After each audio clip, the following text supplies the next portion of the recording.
نحمده ونصلي على رسوله الكريم أما بعد فأعوذ بالله من الشيطان الرجيم بسم الله الرحمن الرحيم ولما جاءت رسلنا لوطا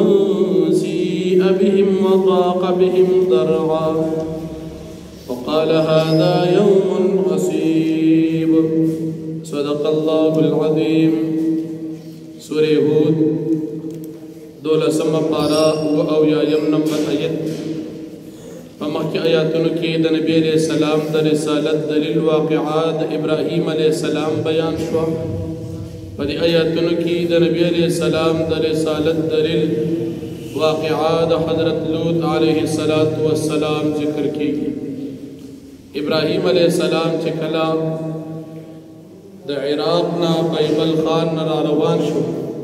دا اللہ جل شانہو دا طرفنا نبوت ملو شو دا سرا دا قرارو حضرت لوط علیہ السلام ہم پدی سفر کیو لوط علیہ السلام اللہ جل شانہو قلے گو یوی علاقی تا چاہا پا پنزو کٹو خارون باندے مشتملو اغا پنز خارونا صدوم عمورا ادما صوبیم بالع یا سوغر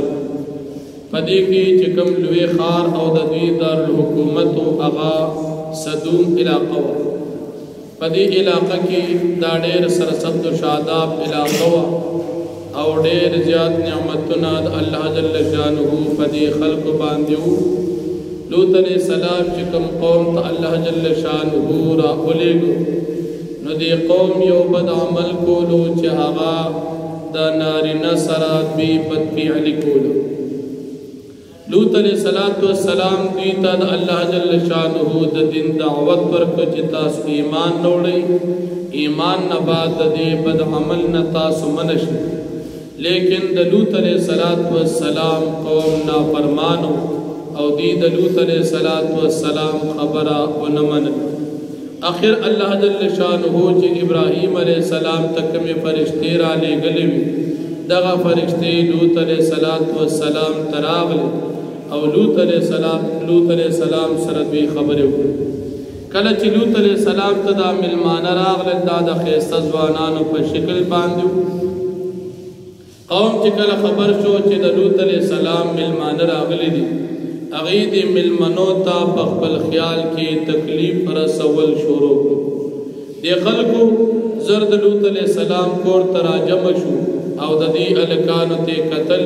لوط علیہ السلام دیر زیاد پدی باند خفشو چی دا خونن دیر زیاد سخت و رزدہ دا زما ملمان دی او زما پکور کی دی او دا خلق زما ملمنو تا تکلیف رسی لوط علیہ السلام پدی وقت کی دی قوم تد اللہ جل شانہو یرم ورڑان دے کچھ دا اللہ پاک نہ اویری گئی زما دا ملمنو پوڑان دے زما بیزتی مکوی او کتا سخام اخبل ضرورت کو رکون کی زما لوریان دی تاسو دا غی سروادو کئی دا اخبل ضرورت تاسو دا نکاح پر صورت کی پورا کی لیکن اغیوتی تا تا پتا دا چھ زمان دا کار ندی زمان دا علکانو سرکار دی لہذا من استاد خبر نمن لوط علیہ السلام دی تڑیر ہوئی لیکن دی دیر شرمندقو آخر دا لوط علیہ السلام نے کہا چھ پتاسو کی یو عقل من سڑیوی چھ تاسو تیدا خبر کڑیوی چھ دا دی کار نمن شئی او ملمتو قربت تکلیف مرسا لوط علیہ السلام پدی وقت کی چکلا ہیس قسم خبر بھی او نمنلا لوط علیہ السلام او فرمیل کاش چھ زما دا پارا قوت او طاقت بھی ما تاسو من کڑوی او زما یا یو مضبوط قبیلوی چھ ما دا غیب پا وجبان تاسو دا دیکار نمن کڑوی چھ تاسو مال او زما ملمنولت تکلیف را کوئی دی فرشتو دی لوط علیہ السلام تا او فرمائل چی خفکیگا ما دی منگل اخوالم نشیرات دی منگ دا اللہ جل شانہو دا طرفنا دا دی قوم دا حلاکت دا پار را لے گلی شیو آخر دا چی لوط علیہ السلام تے او فرمائل چې د شپې په اخرنۍ حصه کې د خپل اهل و عیال ځان سره وباسا او تاسو کې به شاته څوک نظر نه کوي که شاته چا وکتل هغه باندې به عذاب راځي. د لوط علیه السلام بیبي وواهلنو هغې باندې الله جل شانه مخکې نه فیصله کړو چونکې دا کافره وه. د لوط علیه السلام لوریانې دا مسلمانانې وي. د لوط علیه السلام چې کله سفر شروع شو مفسرین لیکي دا لوط دا بیبي د لوط علیه السلام د کافرانو سره په دې خدمت کې شریکه وه د ګناه په دې کار کې او دې ته به یې رهنمایي کوله. د دې مېلمنو حال هم دې ته دې بیبي ویلو. لوط علیه السلام چې کله روان شو دې ښځې شاته وکتل. الله جل شانه د طرف نه په دې باندې هم عذاب راغی. دوی ته وویل چې سحر به عذاب راځي د شپې اخرنۍ حصه کې د علاقې نه وځي. لوط علیه السلام د شپې اخرنۍ حصه کې روان شو. اخر دا چې ډېر زیات تنګ شو وی یره دا سحر به څونه وخي سحر لا نه دی راغلی الیس الصبح بقریب آیا سحر نږدې نه دی لا راغلی نه دی. ډېر زیات پریشان و. الله جل شانه د عذاب فرښتې را ولېږلې په دوی باندې د ځمکه د لاندې نه اوچته کړه او را الټې کړه او بیا پرې د کاڼو باران وکړو. د کودکانو باران په دې باندې وشو او د هر کافر دپاره خپل مقرره کاڼې وو هغه کاڼې به دې کافر ته رسېده. په دې طریقې سره د لوط علیه السلام قوم ډېر زیات تکلیف او عذاب سر هلاک شو. د لوط علیه السلام د قوم یو بیماری وه. مجلس کې به ناست تفسیر جلالین لیکي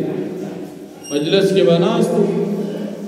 هوا به ترنه خارجه شوه په هغې پسې به یې خنداګان کولې او خپل مجلس به یې په هغې باندې ګرمو. هوا به چې ترې خارجه شوه آواز والا هوا نو په هغې باندې به دې خپل مجلس ګرمو. ګپې شپې یې په دې باندې لګولې. لوط علیه السلام دې کوم قوم ته راغلو دا پنځه کلي په یو ځای باندې الله جل شانه ټول په ټوله هلاک کړل. لوط علیه السلام سره د مسلمانانو الله جل شانه نجات ورکړو او دا قوم هلاک شو. نو په دې آیاتونو کې دا واقعات ذکر کېږي. نو فرمایي ولما جاءت رسلنا او هر کله چې راغلي زمونږ فرښتې لوط علیه السلام ته سیء بهم دې خفه شو په دوی راتلو باندې. ولې خفه شو؟ ځکه لوط علیه السلام دا مېلمانه ښایسته شکل و صورت کې نو خفه شو چې دې خلک خبر شو خو ماله به تکلیف ورسره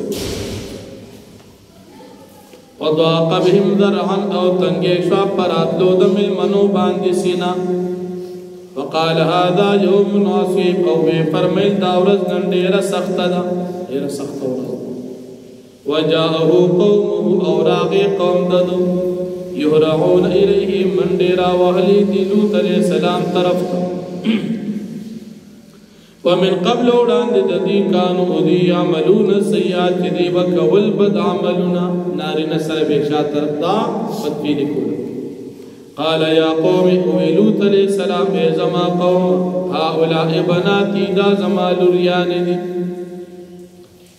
لوریان دي که تاسو خامخا نکاح کول غواړئ نکاح ورسره وکړئ خپل ضرورت پوره کړئ نو یا د لوط علیه السلام خپلې لوریانې مراد دي او یا د قوم لوریانې چې په دې قوم کې زنانه شته هغې سره تاسو واده وکړئ او خپل ضرورت پوره کړئ. هن اطهر لکم دا ډېرې پاکونکي دي ستاسو دپاره په نکاح باندې. فاتقوا الله پس تاسو ویریږئ د الله پاک نه ولا تخزوني فی ضیفي او تاسو ما مشرموئ د مېلمنو وړاندې. مېلمنو ته مې مشرمنده کوي داسې الیس منکم رجل رشید